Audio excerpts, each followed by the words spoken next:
We're in the audio. Sorry, man. I don't know. I have no idea what it was conflicting with. Not your fault, man. I'm gonna close the door here. What else? What do they say when all else fails? Restart. Yeah. And pop a beer, right? Yeah. All right. So there we are. Good stuff. Okay.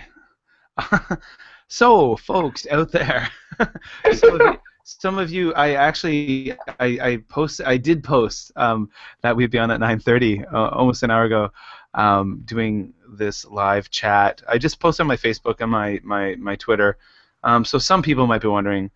So for those of you watching, if anyone's watching this live broadcast, this is for the Just Japan podcast. We were having some pretty serious technical difficulties. Ouchie. Boo. Yeah. Bad stuff. Bad stuff. But yeah, just jump into it, shall we? Yeah, let's do it. All right, cool. Well, everyone, I'd like to welcome you to episode number 35 of the Just Japan podcast, Magic and Adventure in Japan, with ericsurf6 of YouTube. And yeah, so it's very awesome. It's episode number 35, and we've got tonight a great guest, someone who I've known for a while, and an accomplished YouTuber, magician, and all-around interesting guy. So ericsurf6, thank you for joining us tonight. All right, showtime. Yes. Wow. Thank you for that nice, warm introduction, Kevin. Well, I am honored. I am absolutely honored to be on the show. And I'm a big fan of the podcasts. I listen to all of them, as a matter of fact. I bet you didn't know that. I did not know that, actually. Yeah. It's cool. Special. I really like what you're doing with the podcast. You've been pumping them out and doing them regularly. I think it's great. Good stuff. It's a pleasure to be on. Thanks for having me. Thank you so much. I'm pretty proud too. Actually, 35 weeks in a row now. Haven't missed a week. Yeah. So it's great stuff. I mean, are you starting to get more viewers? Is it? Yeah, no. It's going up every month. It's increasing. It's not a sprint. It's a marathon. But yeah. No, it's increasing every month, and it's great. Right. It's kind of, sometimes it's a topical show, so obviously some episodes do much better than other episodes. Some kind of jump. What's your hottest show to date? To be honest, and I think it's probably just because it's got a very sensational title. How did he do? Oh, he's gonna do great. Gangbusters. I think Drunken Japan with Kansai PJ was probably the best one, where we talk about drinking culture. We were just talking about Japanese drinking culture. Drinking? How much are we drinking tonight? I got a couple here. Well, I finished one, but hold on, wait. There's another one. It was all that tech stuff we did. I was getting thirsty. There we go. Get another one here. All right, 2 for 2. Good. All right. Yeah. Excellent. Cool. So Eric. Can you maybe? So I mean, I think a lot of the people who know who I am on YouTube, who follow the BusanKevin channel or JLaneKev channel, they're probably pretty familiar. Anyone who's interested in the J-Vlog, the Japan vlogging community on YouTube, I'm sure most people know who you are, ericsurf6. But for those who are people who've latched onto the podcast and may not be people who follow YouTube or watch YouTube, can you maybe tell the Just Japan podcast audience a little bit about yourself, where you're from, and how and why did you come to Japan? Wow, how did I come to Japan? I believe it was a 747 jumbo jet. That's high, yeah, that was it. That works. Back in the 90s, yeah. But the reason I came to Japan was, let's see, the story is this. I met this juggler guy, a Danish guy named Niels Paul. He came to California to visit me. I'm from Huntington Beach, California, by the way, surf town. It's about an hour south of LA. And I met this guy, and he told me there was work in Japan as a juggler. If you have a juggling act, you could easily get hired. And it was during the sort of bubble economy, early 1990, I believe. Okay. And So I was a senior in college and getting ready to graduate, and I didn't really know what I was going to do. So it was either, well, am I going to do the job path thing and start looking for work, or do I want to take a little time and go have some fun first? So I wound up coming to Japan on this guy's recommendation, and I got some work. And I went up to Hokkaido. I worked at this beautiful amusement park doing my juggling act that I had been practicing for a couple of years. And the name of the place was called, get this, Canadian World. You know what, Canadian World? Someone a few you months were there, ago, weren't you? I wish I was. No, someone sent me a few months ago. Someone sent me a link. They're like, "Have you ever heard of this Canadian World?" And it's like now kind of like an urban exploration site, like of like abandoned places. Exactly, yeah. And someone sent me a link, and I did a Google search, and I found this like website where some person found this like Canadian like. Yeah, it was a full-on overgrown, amusement strange, park. creepy place. It was a full-on amusement park at one point back in the early 90s, and I got hired to work there and do my juggling act, and I mean heaps and heaps of people. It was kind of what was it? The Anne of Green Gables. It's kind of mastered Anne of Green Gables. Prince Edward Island. Prince Edward Island, PEI. Yeah. That's actually right. Sort of the setting they were going for, and the buildings and whatnot. Beautiful place. A little bit of a connection. My first professional performing gig I ever had, because I used to be a performer as well a long time ago. I did improv comedy. I was a drummer, and my first professional gig, I spent a summer in PEI doing a rock and roll review show. And the real one though. Is it nice? I guess if you're there in the right season, it's nice. Bloody gorgeous in the summer. In the winter, cold, horrible, nothing to do. But the summer place is great. Yeah. But yeah. So there you are in Hokkaido.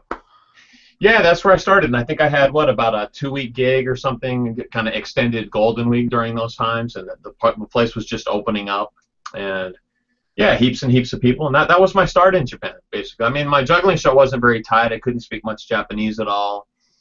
I had practiced and stuff, but yeah, that was my start, and then I came to Tokyo after that. I moved down to Tokyo and tried to find work, doing whatever I could, and wasn't very successful. It was hard. I was living off of the savings that I had made from the Canadian World job, basically. Okay. Yeah. So that was in the early '90s, and here you are. Yeah, it was my first trip. You're here now. It's 2014, and yeah. So now the thing is, you've already mentioned about juggling. Now, for those of you out there in the Just Japan podcast world who may not know who Eric is, he's a big cheese on YouTube, and he's well known for his magic and adventure type videos. So you're a magician. So I know that you teach in Japan as well, but you also gig a lot as a magician. So now I'm really curious, how did you get started in magic? Where did that come about? I didn't know you liked magic, really? I do. You know what? Do you know the pencil trick? That's a good one. Hey. Actually, to be honest, I'm a juggler by trade, and I've dabbled in magic. I know a certain amount of magic, but it wasn't until, I don't know, after being here in Japan for 3 or 4 years that I got introduced to a lot of other magicians and stuff. I became really aware of what magic is. Okay. And started studying it. So I mean, I could do magic, but it's not my main gig.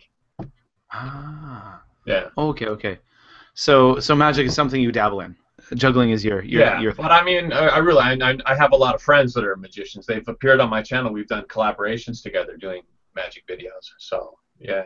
Okay, well, I'm curious on the juggling thing. I mean, you mentioned you were in college when you first were approached about coming to Japan to gig. How did you get into juggling? You mean before that? Yeah, like back in America. Right. Well, I was in college. I believe it was my first year or second year of college that I saw this sort of community advertisement. It was offering this class, and I thought, oh, juggling. That's all. I've always had a curious interest in it, but never been able to do it. And I took this guy's class. His name was Jonathan, and he introduced me to this sort of local juggling club. Okay. And from there, I got the bug. I caught the bug. I learned how to juggle 3 balls, and then the clubs, and then the unicycle, and then balancing stuff, and it just exploded. I was addicted to it for life, basically. Ah. And that's what parlayed me coming into Japan instead of pursuing my business degree that I got from Long Beach State University. Ah. Okay. Okay. Are you with me now? I'm with you. I'm with you. I'm with you. Our stories going all over the place a little bit, but maybe. Hey, we'll get there, huh? We'll get there. Now, juggling. Yes, sir. I'm kind of building up to the pre ericsurf6 on YouTube and stuff. Okay, good. That's good. And I like it. We're doing fine. One really cool thing. One thing I find very cool. I'm sure a lot of people else would find very cool is that you, sir, have a Guinness World Record.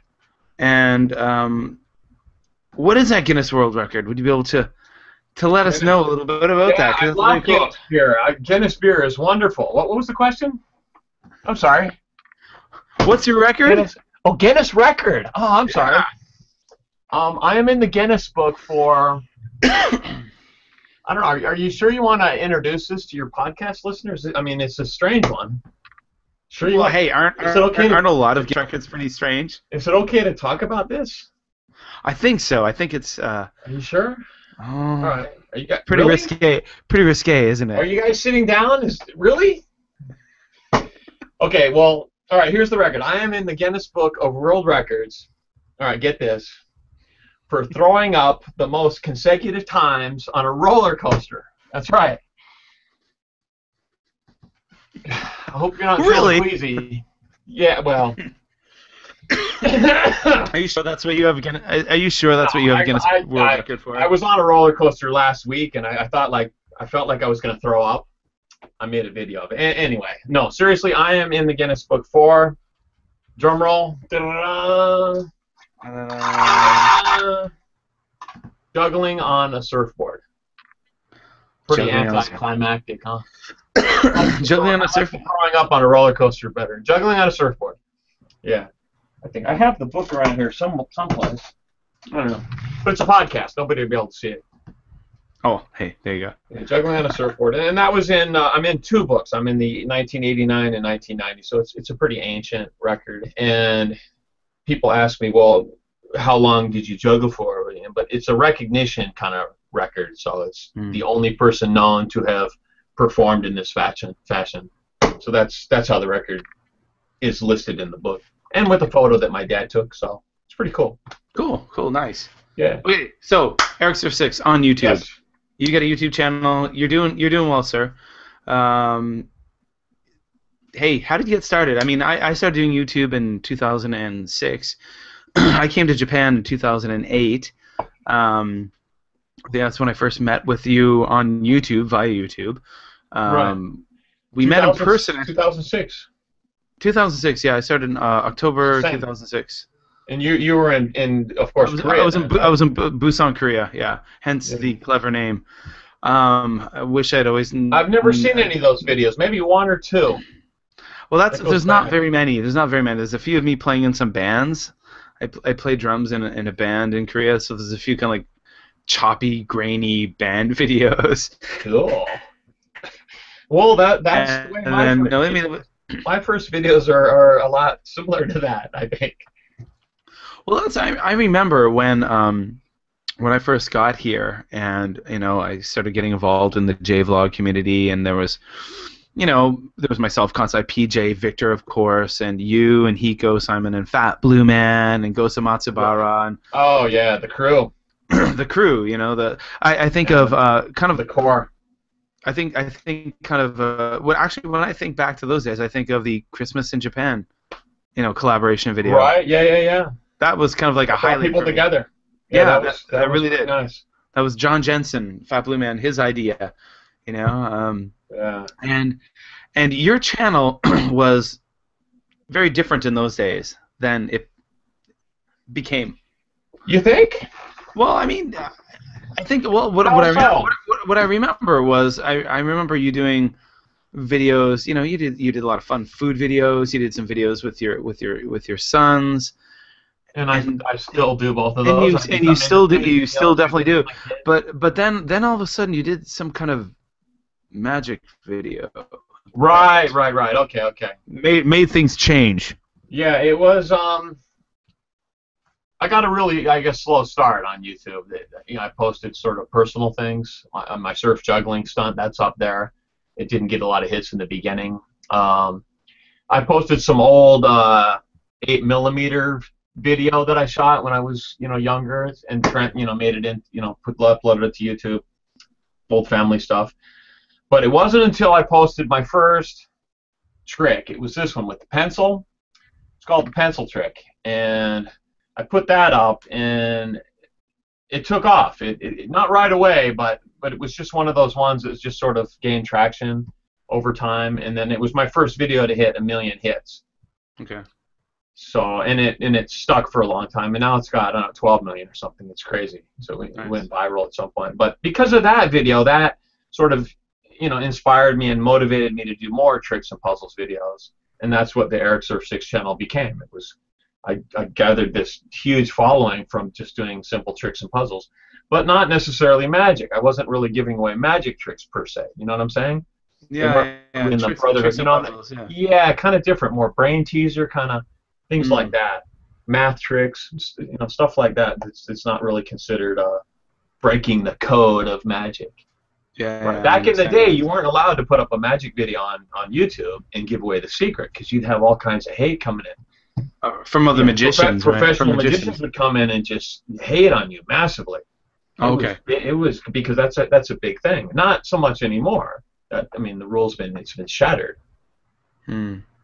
So, wow. Yeah, and times have changed quite a bit. You can find anything you want on YouTube now and learn exactly how to do it. It's permissible. That's pretty wild now. Like literally anything you want to do. That's it. It's yeah. Well, I think YouTube is now the second largest search engine in the world behind Google proper itself, Google.com. That's what I've heard. It's the second largest search engine. It's fascinating. That's why I'm trying to go for keywords like pencil trick. I got that one locked up, and certain keywords I'm trying to go for with my videos. Yep, trying to keep the franchise going. Rutabaga explosion. It's kind of a little side hobby of mine is doing SEO, search engine optimization. I don't know, it's just kind of fun. Yeah. Geeking out with BusanKevin and Just Japan podcast. Just Japan podcast. This is going to require a fair amount of editing on your part, Yeah. Or not. Hey. Okay, so your videos, obviously you've talked about your tricks and puzzles videos. You said in the very beginning you had kind of personal type videos, family videos that maybe it was a slow burn, you said. Right. It was slow. And then boom, things started really happening with you. Now you also have a lot of videos, and a lot of the videos that I really enjoy watching are your adventure videos, your outdoor adventure videos. You do a lot of kayaking. Oh, thank you so much, Kevin. Nobody watches those. I love those videos. A few people watch it. They don't get as much attention as some of the other stuff I do, like the tricks and puzzles or my food videos have become fairly popular now too, which I don't understand. I eat like a complete pig. But well, actually, you know what? My favorite YouTuber, aside from ericsurf6 at the moment, my favorite YouTuber right now is an eating guy. He's based out of Canada, a guy named Furious Pete.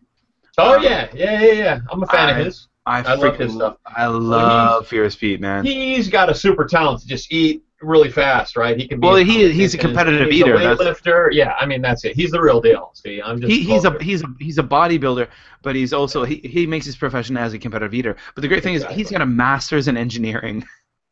Yeah, go figure, huh? Yeah, so he's from like what? Yeah. It's impressive. Everybody's life takes a turn. I studied, business administration. I was going to get a job with UPS. I was working for them. I quit that job and I took a, right turn and I went to Japan. Hey, I was. It happens, I was a 3D artist working for a game development company in Canada. What's wrong with you? And then here I am. What happened to you, man? I don't know exactly. Turns. We take turns. Like you mentioned. But that's just it. You come to a fork in the road, and you take one. You go with where your passion is, and I recommend that to people. You don't necessarily have to go with what's stable and it's going to be the career path. If you're passionate about something, you'll find it. Definitely I can attest to that for sure. That's some good advice, sir. Good advice. But by the way, your adventure, your love of adventure, and I mean, you mentioned that you're from Huntington Beach, so right, and in fact, that's where it all starts. It all starts with surfing. Okay. So I started surfing when I was about 16, exactly when I got my driver's license, so I could put my board in the car and get to the beach. That's how it works. And I got addicted to surfing before I got addicted to juggling at age 16 to up to about age 35 or something. I was just a hardcore surf rat. That's all I wanted to do. I just wanted to live for surf. And I loved it, just every minute of it. It was my passion for sure. I mean, way beyond anything else. That's all I wanted to do. So all of my time off from school, I would go to Hawaii and vacation on the North Shore and live in a surf house and just surf and eat cheap and hang out with a bunch of guys and just surf all day. That's all we did. Surf, eat, sleep. That was the program. And I did that hardcore for a long time. So I mean, I still surf today, but being in Japan, it's a bit different because the waves aren't really as consistent as, say, California, where I'm from, or Hawaii, where I've lived to and been so many times. You have to wait for the waves to come. It takes, sometimes, you go a month without any waves at all. I mean, it'll just be flat. So what do you do, right? Well, there's other kind of activities, sports, action, adventure. These days there's so many different kinds of action, adventure, extreme sport kind of things, and I mean, that's the kind of stuff I like. It makes me tick. So I've been fortunate enough to meet a few people that are in the business. I know a couple of guys that they're full-time outdoor adventure guides. Okay, yeah. And then there's another guy, he's a fireman, and his passion is river surfing, and that's all he does is goes out on his free time, and he goes out on rivers and tries to surf, and he does stand-up paddleboarding, and okay, yeah. And he's Japanese, so he does all this research and finding these really cool locations that nobody else knows about. Like these deep caves you can paddle a surfboard into or go surfing inside. And just Japan has got some amazing nature. I mean, really, just incredible nature. It's a small, compact country, but there's just so many incredible places you can go if you just do a bit of research. And a lot of people don't. A lot of people just sit in their apartments or their houses on a webcam and just hang out on the internet and make a podcast. Yeah, what's wrong with us, man? Let's get out there. I'm out of here. Screw this. Well, ericsurf6 is left, guys. That's it. He's off to have another adventure. Well, it's 10 o'clock at night. I don't think I'm going to get any waves. Okay. Yeah. But no, I mean, I've developed a passion for action. And my playlist that I have on YouTube, it's called Thrill Seeking Adventures. So I think there's somewhere in the neighborhood of 75, 80 videos on there. And they're all different. Every adventure is different. Every location is different. And that's what I love about it. It's going to a different place, with different people, and being able to videotape it, and capture the whole thing, and upload it to YouTube. It's a great experience. So. Well, I guess you're already answering your question.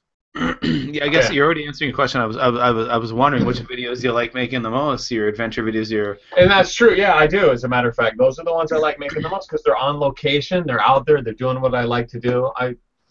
I mean, it's easy to make a trick or a puzzle video, but I feel like there's nobody watching it when I make it. I feel like it's.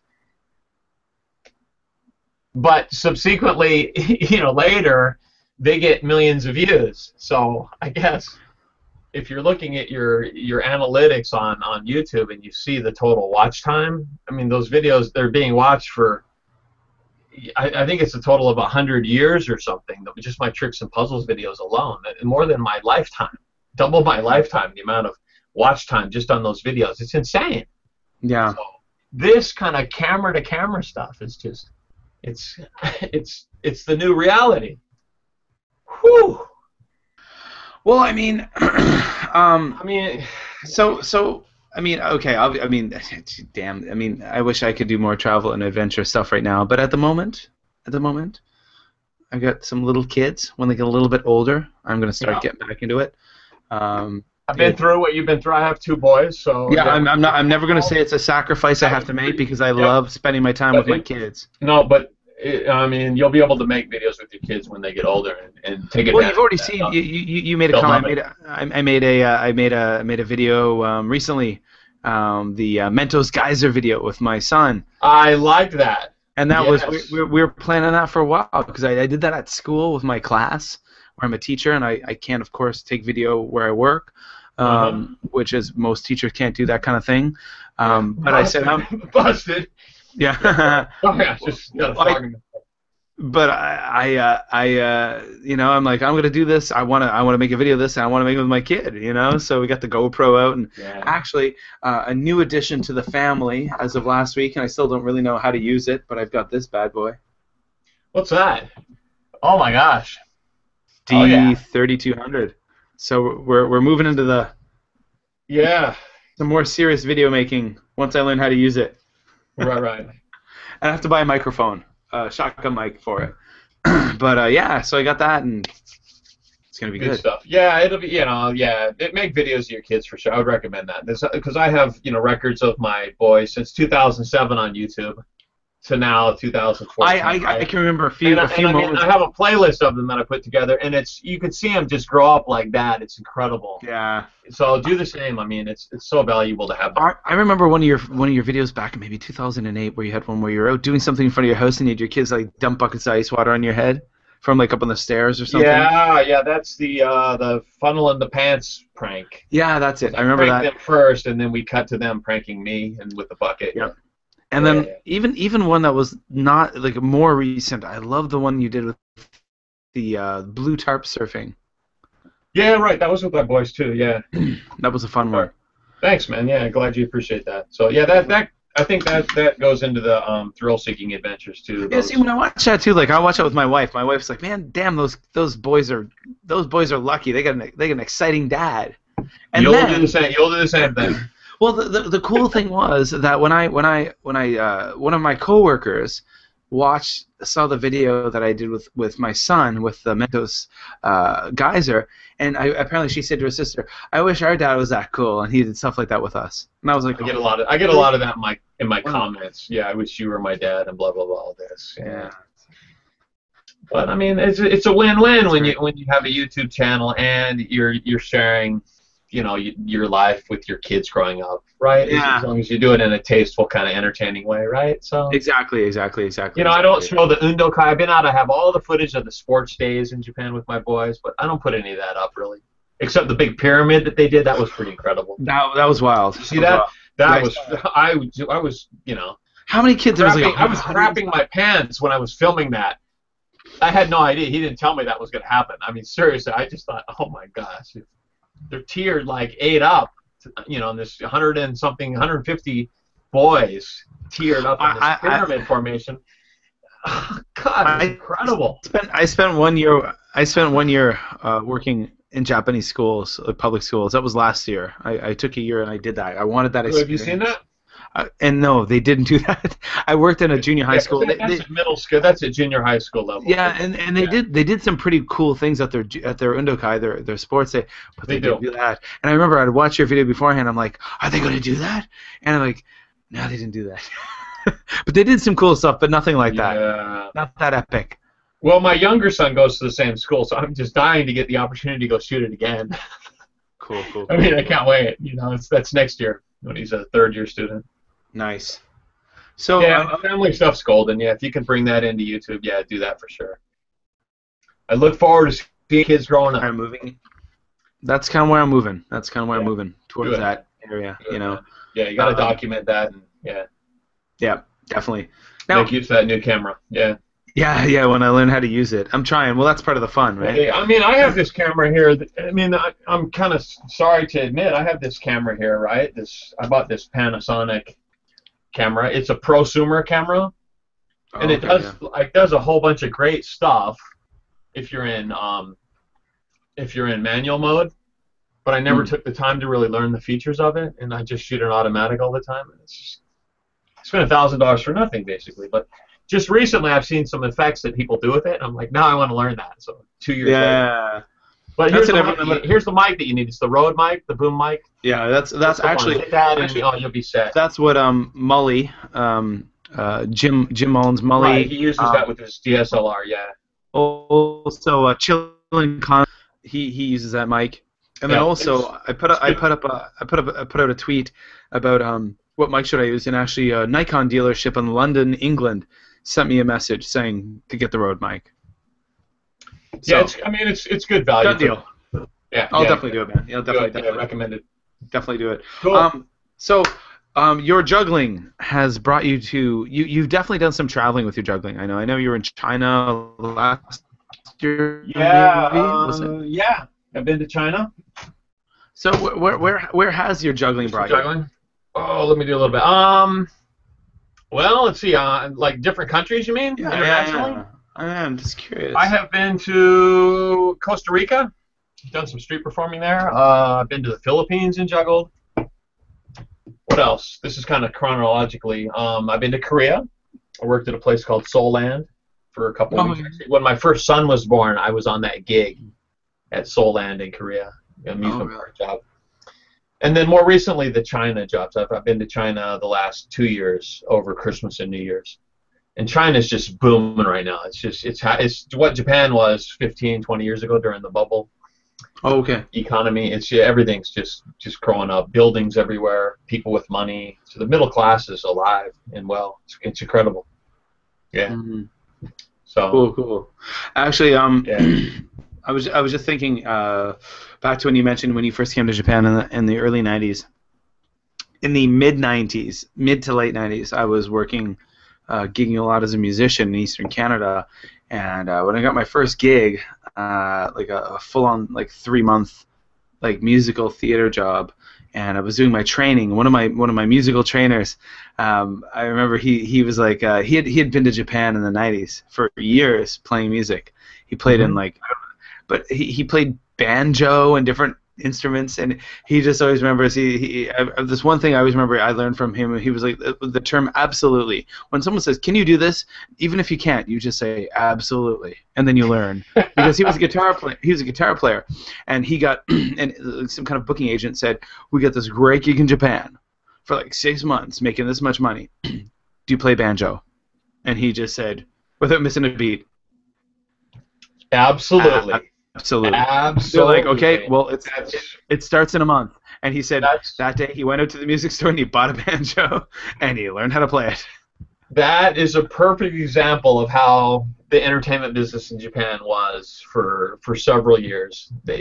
Somebody would get an idea that they need this and this and that and whatever. If you said you could do it just even a little bit, and you're foreign, you're in, you're fine. Yeah. Oh, nice. Nice. It was like that. It's still kind of like that a little bit. If you're a foreigner, they'll ask for kind of specialty things. But if you can do a little bit, then, fine.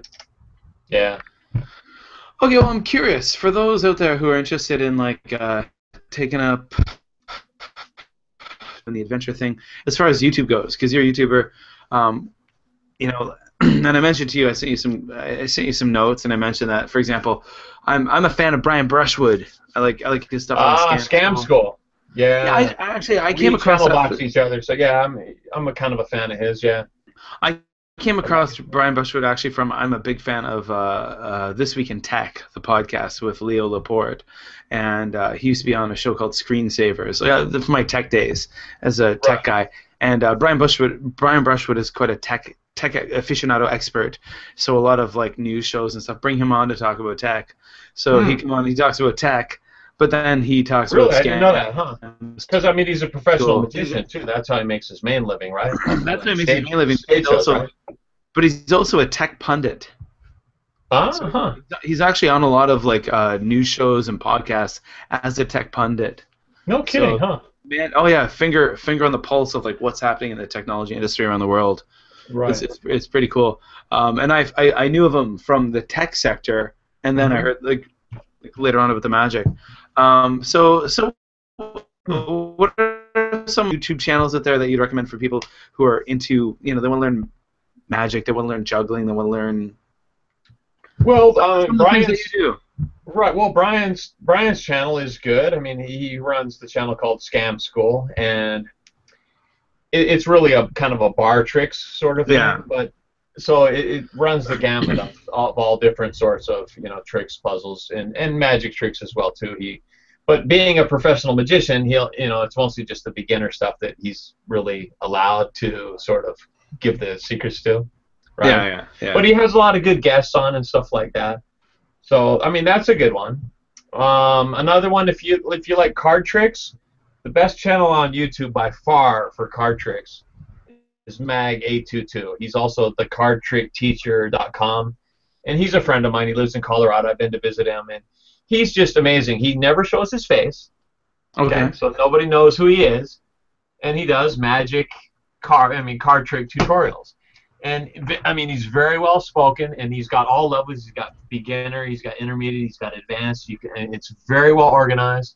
He's making a living off of basically making card trick videos on YouTube. How fantastic is that? Wow. But I mean, he's that good. He's got. I mean, I think he's got 500,000 subscribers. He's big. Okay.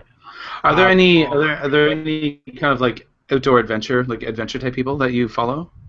Well, yeah, my playlist, ericsurf6 Thrill Seeking Adventures is a good one, but go check that out, folks. I guess the people that I watch and that have introduced me to adventure stuff, this friend of mine named Lincoln, he's Australian. He's we talked briefly about it before. He's the full-time outdoor guide that I know. He does rafting and canyoning and basically everything. His channel's LinkGD, okay, LINKGD on LINCGD on YouTube. But I mean, just for like a website reference is probably the best. Like OutdoorJapan.com is a really good one. It's got, you can find any outfitter. It's a bilingual site. You got English and Japanese, and you can find anything. It's very English user friendly, and that kind of like will send you to the groups or the outfits that take care of the different tours and adventures and stuff. It's pretty much got everything. So that's a good one. Yeah. Cool, nice. Well, I'm curious, sir. As it gets late, I don't want to keep you too long and this and that. Friday night, man. Let's party. Crack another beer, man. Come on. Where's the Guinness? We were talking about Guinness before, weren't we? I don't have any in this house. I have to go to the store somewhere. I'm not sure where. Well, they used to carry at the convenience store just over there, but I don't know where it is. They don't have it now. So, okay, YouTube, sir. YouTube. I'm curious about advice. And one thing, as I'm a YouTuber, you're a YouTuber. We've both been around the block. We've been around the block. I'm not as active as I once was. This and that. I know your situation. But I'm personally more focused on my podcast. To be honest. I know, and I like that. I think YouTube will always be there. I think go with the podcast. Let's go with it. Well, to be honest, I spend a lot more time listening to podcasts now than I do watching YouTube videos. Maybe I shouldn't say that, but I spend a lot of time listening to podcasts. Me as well. And whatnot. And when I'm jogging or running, I really like, and they're insightful. Yeah. Well, I mean, some are, some aren't. Some of the ones I listen to are very insightful. Well, I mean, you listen to the ones that as soon as you fall in love with the personality, then you're hooked pretty much. Very true. For me, it's mostly the health and fitness ones that I watch. There's several good ones out there. Okay. So, but that's just me, so, yeah. Keep at it. I think it's... Well, I mean, for me, it's a very simple reason, and you mentioned this earlier on in the podcast.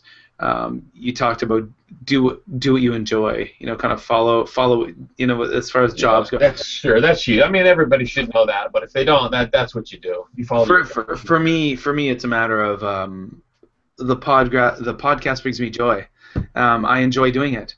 It's long form content, right? I mean, it's something that not a lot of people are doing, I think. Yeah, exactly, and that's what I like because I'm a fan of long form podcasts. To be honest, and I'll never someday I'll never come close to it. But my favorite podcast, and you probably wouldn't know, but maybe some Canucks out there know. It's called Q the podcast, and the host is a guy named Gian Gameshi, and it's Canadian Public Radio, the equivalent of CBC Radio, the equivalent of like what's that, NRP? NRP, yeah, NPR. NPR, yeah. NPR. Oops. Cue the podcast. I like that. It's a catchy name. I like that better. Q the podcast, I and like that better. it's a great podcast. It comes out every day, long form podcast, arts and entertainment. But the host BusanKevin is just a great interviewer. Just loves. He was actually used to be a drummer like me. Oh, he still is a drummer, but he was in the 90s. He was a drummer in a very popular band in Canada, and now he's a really big media celebrity for his interviewing, like really high quality stuff. But really like that. I really enjoy the long form things. Yeah. Wait, so you listen on your commutes then? I listen to... when you're jogging? I mean, you're not running anymore, are you? I'm not running anymore at the moment. I will be again. I know you're busy with your kids and stuff, right? Probably.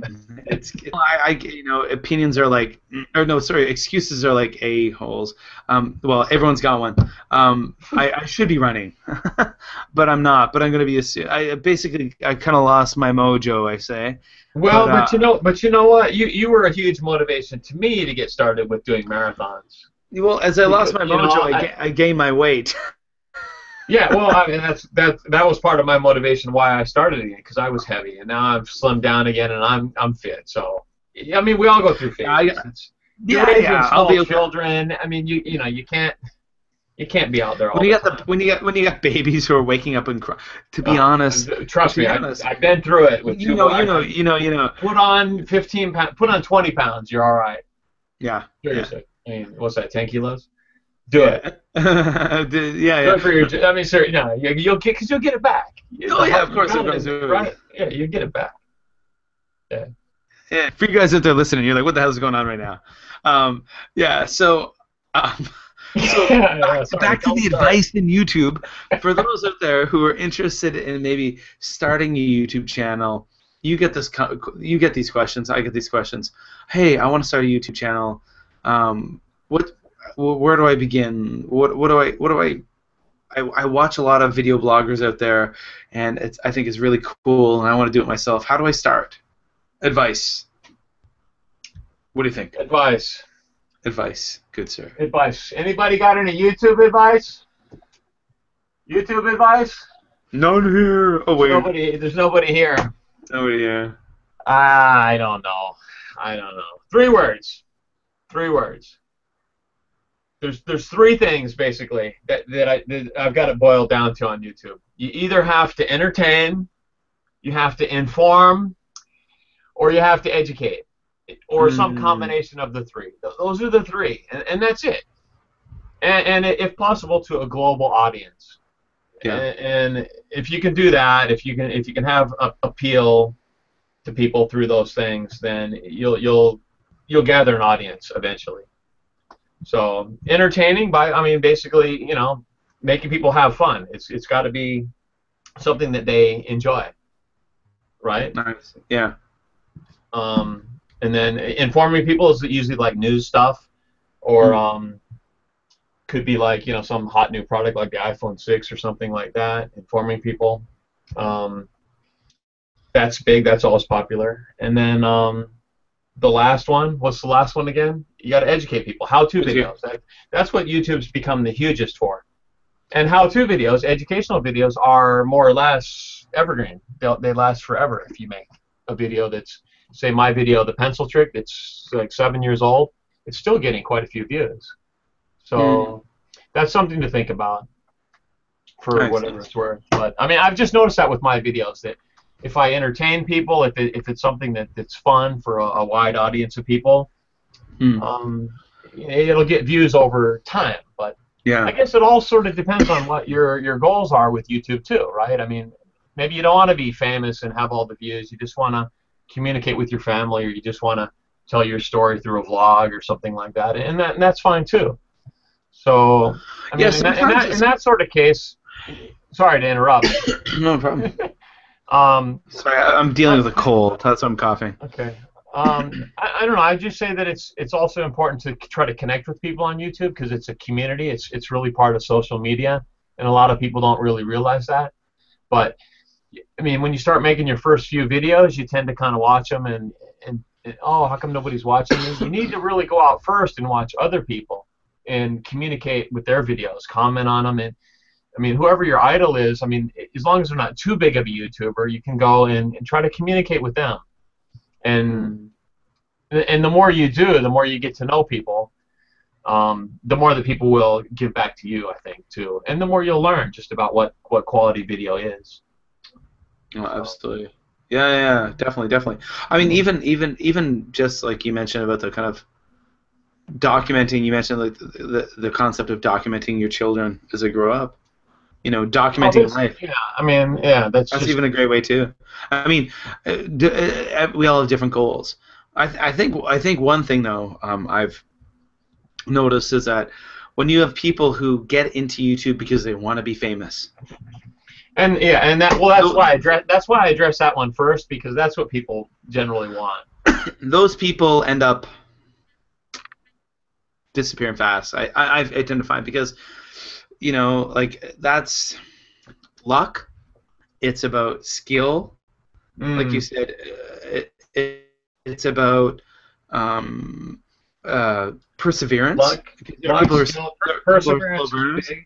Yeah. The people are slow burners, you know, and even like I've had a few viral videos. Yeah, luck, skill, perseverance. Those are three good ones too. Yeah, for sure. Perseverance is huge.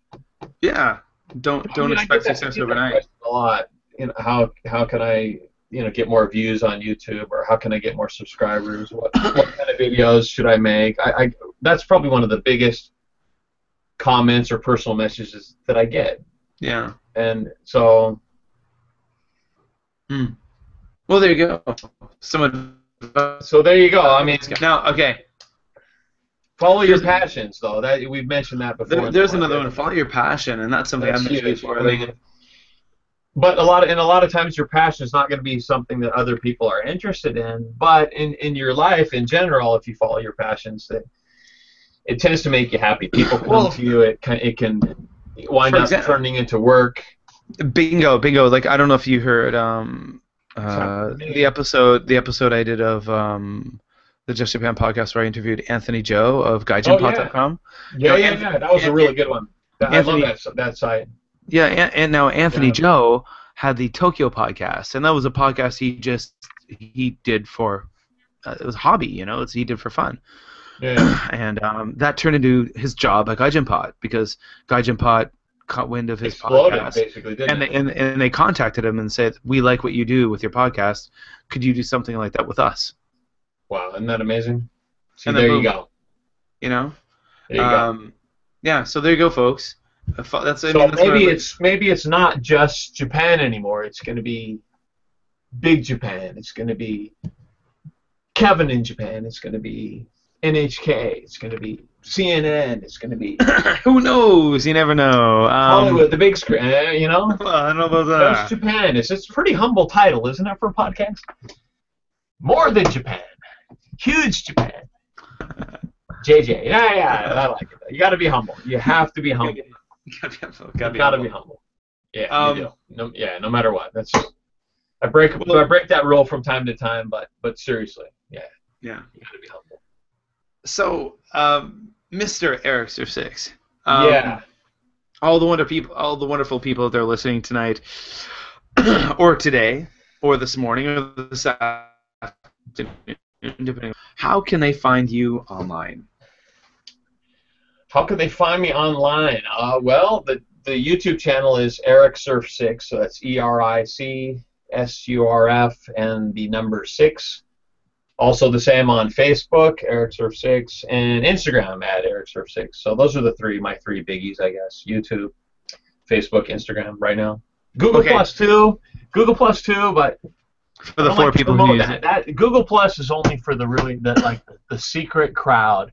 It's not in the inside circle. Google Plus is something really super special, but I never tout it ever.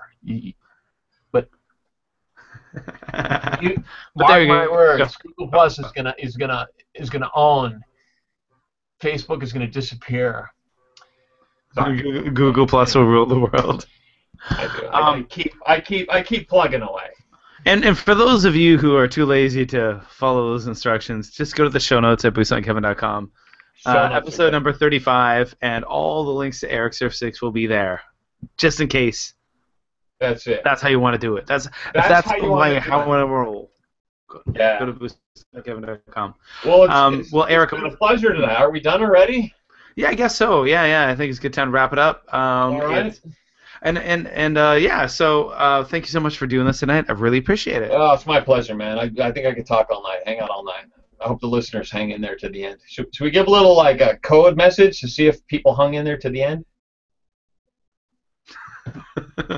Sure. Well, actually, I think they normally do. It's not like a laundry video. Yeah, it's not like a laundry video. Yeah, a little inside joke there. Hey, I'm getting a phone call here. Hang on. See, I saw that. Was he? Oh, Victor. I'm on the Just Japan podcast with Kevin right now. Yeah. What? You want me to do the 2.5 Oyajis next week? Oh. No, forget it, man. Sorry, no, forget it. Sorry, man. I'm sorry for interrupting. It's a pain in the ass, man. Yeah. But I love him, But whoever that guy is. I love him, man. Yeah, he's. Yeah. So I guess if this is the end, then Otsukare Katsukare. You know that one? Otsukare for short for Otsukare sama deshita. Yep. Otsukare Katsukare. Say that with your students; they'll love you. It's kind of an old oyaji gag. Otsukare Katsukare. Actually, my kids probably wouldn't know that. Trust me. Okay. I don't know. I'll give it a whirl. I'm sort of at that age now where we can get away with doing the oyaji gags in my classes. Yeah. I'm a kindergarten teacher. My kids would know that. They would know that. Or would they? Would they know that? They know Katsukare. They know Otsukare. You'd be surprised. Okay. Otsukare Katsukare. I'll give it a whirl. If I didn't give a bit of information to you tonight that had any meaning, I need to learn as well. I need to learn. It's about education, right? Education, one of the goals of having a YouTube channel, right? There you go. Entertainment.